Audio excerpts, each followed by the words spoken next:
Here's some easy flute tips. What do I do if the head joint is really hard to push in to the body? Putting any kind of grease or oil here is a terrible idea because now it will collect all of the dust and dirt from the world and it'll get even worse. Take a microfiber cloth that won't leave lint and completely clean this off.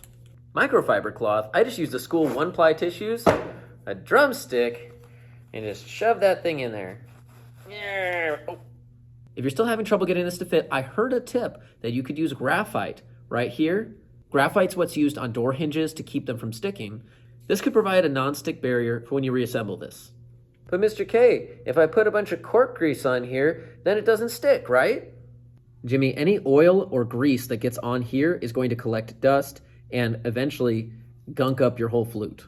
So you're telling me if I did something like put cork grease all over this and then I put it in a box full of pencil shavings? Oh, that's not good. For this next tip, you need the cleaning rod and your head joint.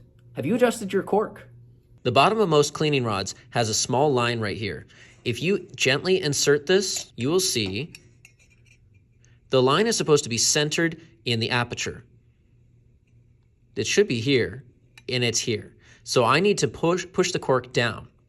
I can loosen this up just slightly and push or pull and see if I've gotten it just right. We're getting closer. Let's do a little bit more. Fantastic. We are now centered. This last tip is super easy, something everyone can do. If you notice that some of your screws on your rods are coming loose, you need to make sure they don't fall out.